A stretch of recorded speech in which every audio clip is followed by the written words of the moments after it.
Ladies and gentlemen, welcome to the show.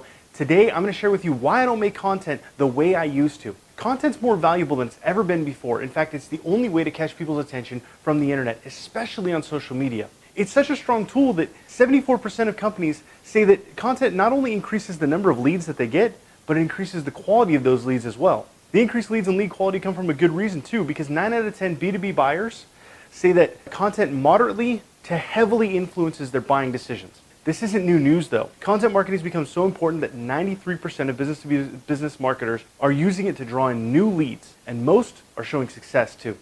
If you want to start producing more internet-based leads, you need to start making high-quality content now. Today, I'll share with you some things to consider when you're creating your content so that you can get the high-quality results that you're looking for. The way we find and consume content has changed. When we first started, content was mostly short form and really keyword dense. There wasn't a whole lot of substance past what Google wanted to see. Search queries were different too. They were usually simple, things like vinyl records or ice cream shops. Google kind of delivered only what was related to those keywords because the algorithm hadn't been programmed to understand relevance yet. Most people read content from desktop devices, meaning that they were usually reading it on breaks or after work, and that short form content was much more easy to consume in those short periods of time when they were reading. What worked back then, however, doesn't still work today. Searches have become long questions. Instead of looking for vinyl records, they now look at what music stores sell vinyl near me. Keyword-dense posts now have a tendency to get penalized if they're too overstuffed with the same keywords. Whereas back then, if you had a ton of keywords, even if there was little to no context, you would get a higher ranking. Most content's now consumed on a mobile device, which means people have more time to actually consume the content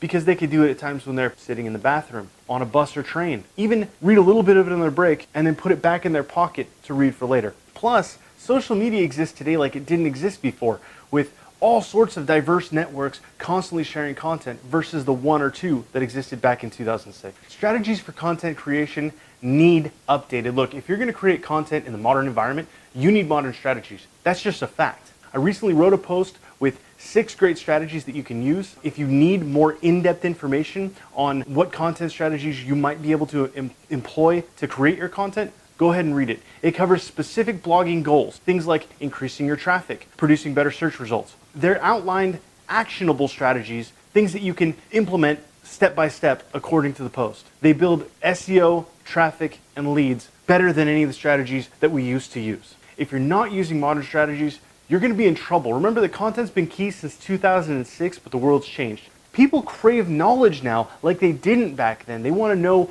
more about the topic. They want to learn something when they read. 300-word throwaway posts, the kinds we used to make, they don't work anymore. You've got to leave your clients with a solution, something that allows them to achieve something when they're done. You've got to determine who your content is for. Look, if you can't identify your customers, you lose. There's no way around that. The reason is your content, it's got to speak their language. They've got to be able to understand, and they've got to be able to hear what you're trying to convey to them. That's how you capture their attention. Once you have their attention, you have to keep it. The best way to do that is to understand the problems that they're facing and come up with a real solution to fix them. That means you've got to spend time learning what it is that they want to know.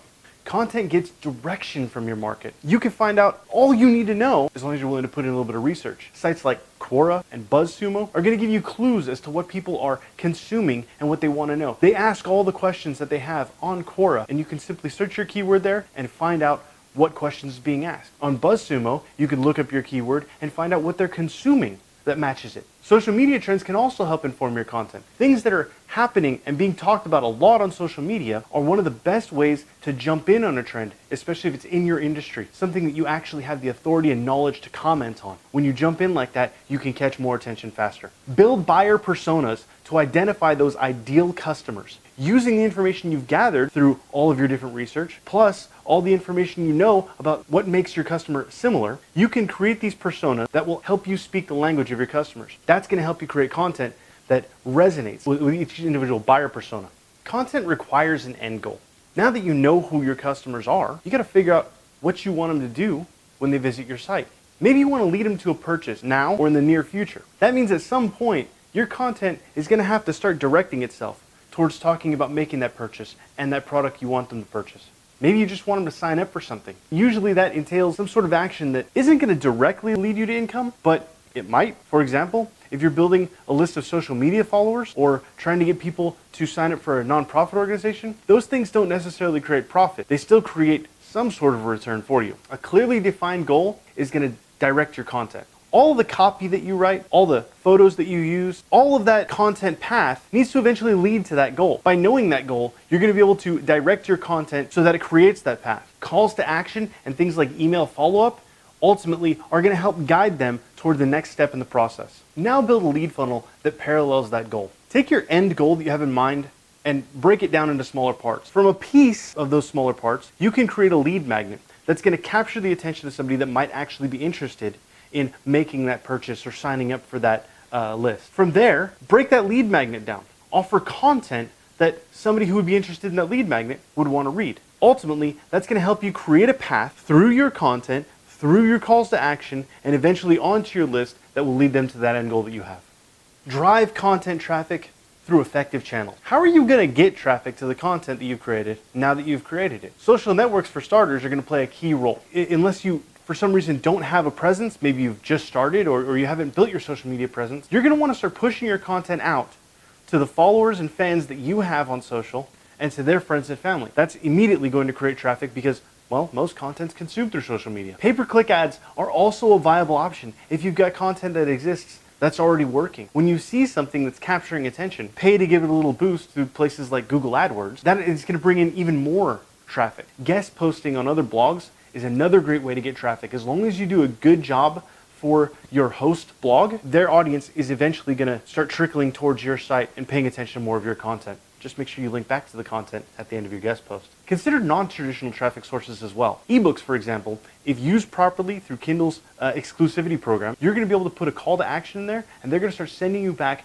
through your ebook more traffic to your site because your content was valuable to them. Answer questions on Quora and alignable.com. The fact is, you've got people out there looking for answers that you can provide. They're asking those questions on the internet, and all you have to do is head on over and answer them as informatively as possible. If you have related content to that answer, link back to it. And if you don't have related content to that answer, it might be a good time to make some. Comment on other blogs too. If you start getting involved and ingraining yourself in the comment section of maybe your competitors' blogs or industry-related blogs, you'll be able to share, again, knowledge and answer questions and link back to related content, especially when you get to build that relationship with the blog writer. Remember early on that SEO is going to play a lesser role because you haven't built the traffic to your sites yet. You're not going to get as good of rankings as you will later once you've actually started getting some traffic. Speaking of SEO, make sure your content dominates the SERPs. SERPs are search engine results pages, and that's ultimately what we're talking about when we're talking about SEO. Everyone's looking for that coveted #1 spot, but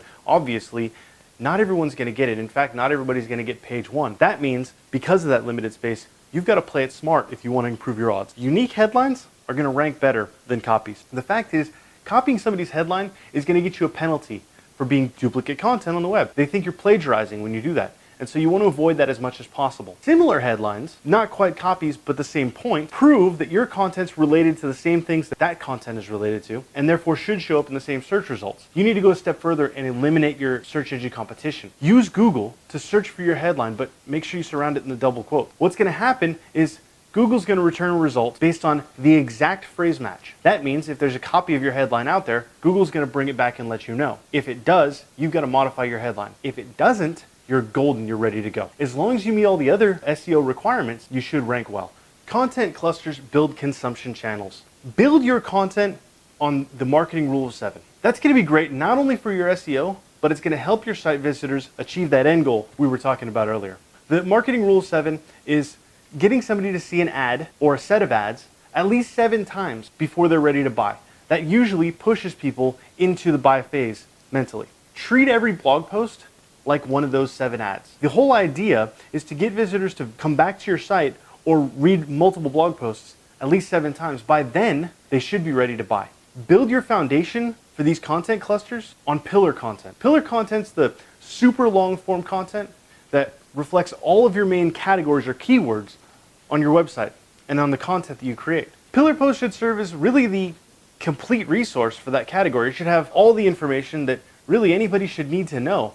So that way when your visitors come and read it, they know that you've done the work for them and you become the authority on that topic. Create content based on your pillars. Your pillar content should make tons of points about a particular topic. If your pillar content creates, let's say, 100 points on a topic, that means you've got potentially 100 pieces of cluster content to write based on those points. Cluster content should go more into detail on the individual points made in your pillar. Once you've got great cluster content in place, you need to interlink that with your pillar content. And what you're going to do at that point is create a content web. Links from your cluster content should suggest that there's more related points back in your pillar content, should link there specifically. For example, similar tips to the one that you're going in depth on in that cluster. Links from your pillar should link out to those cluster contents based on those individual points. So each point should give the correct amount of information that seems suitable for your pillar content without going over the top in depth, and then should contain a link at the bottom that says something along the lines of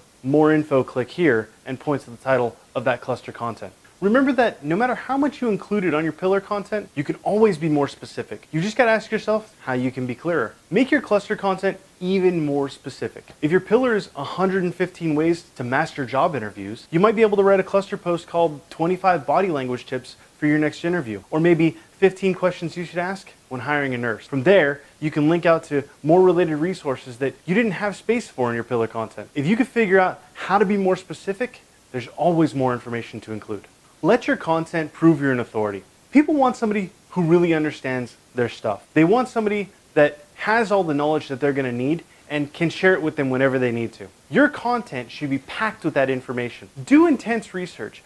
Find all that your audience could possibly need. They're going to love the fact that they only have to go to one place to get the information. Even if they decide to fact check you, they're just going to read things that they've already read before in your content. Write long form content, 3,000 words plus, with tons of tips and information. Link to all the outside resources. That way they have all the information they could possibly need at their fingertips. And whenever you can, use statistics to back your ideas. Things that are researched and provable and undeniable always help to build trust in what you're saying. Case studies are another great way to do that. When you have a client that you've worked with intensely and you've done with them the things that you're recommending in your content or the things that you're talking about in your content, document every step of the way. When you have a success story, you need to share that because people are going to be able to look over at that client and verify that, yeah, you were able to create success here. The same kind of success, by the way, that the people reading your content want to see for themselves. So here's why you need to make content differently. The bottom line is that you've got to make content differently than it used to get made. Things are just far too different in the world of the internet. Search engines don't care about keywords the same way they used to,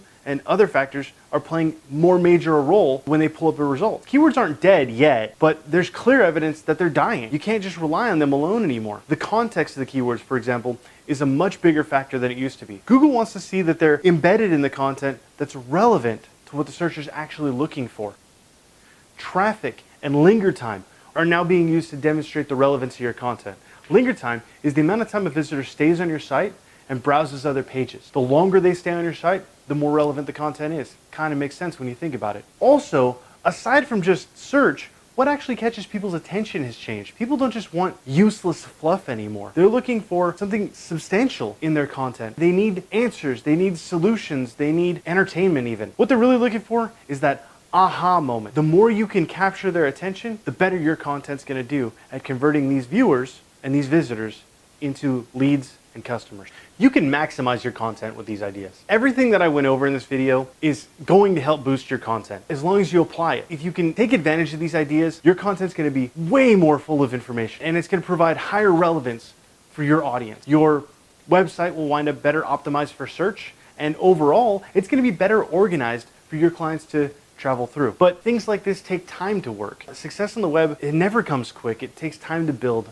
It takes time to establish itself. One of the biggest reasons is it takes more than a day to create trust. You've got to prove yourself multiple times before people are going to trust you and before you're going to have the credibility to be the authority on the web. No matter what, don't ignore a great content strategy. Look, I understand content might feel a little bit stressful. We went over a lot. There's a lot to do. But you know how important it is. You know that every single one of your leads via the internet is going to come through great content. You've got to start with a clear head. Begin your strategy from the beginning. Figure out exactly where you're at and figure out where you got to go from there. Take time creating content. Try to create extra versus what you want to release in the first couple of weeks. If you can get ahead of your schedule, it's going to take a lot of the stress off. When you take the time to make sure your content is right, it's going to provide a far greater value than producing bad content now. So take time before you launch these changes or before you first start your blog. No matter what though, you have to start. Content isn't something that you as a small business owner can afford to skip.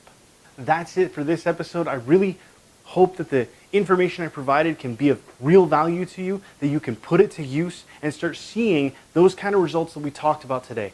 I really appreciate you joining us. Again, if this provided any value, click the subscribe button below and make sure you get onto our channel and get updates as they come out. We will see you next month. Have a great month. Hold on, while I still have you, I want to introduce to you our content planning tool. This is a content assistant that we built, we use for our own content. It helps you plan out your content so that you know in advance what you're going to be doing. It only takes minutes to plan. Research your keywords, decide your lead magnets and calls to action, input your target market, decide your start date, and click a button. And you've got a schedule out for upwards to a year. All you have to do is click the link below. It'll take you to a page associated with this video. You can fill out the form. It's just 3 fields. We'll email it right to you. First name, last name, email address. We'll send you the content planning tool. Within minutes, you can have your entire content strategy planned out for the next year. I really encourage you to download this tool and put it to use. We will see you next month. Have an awesome month.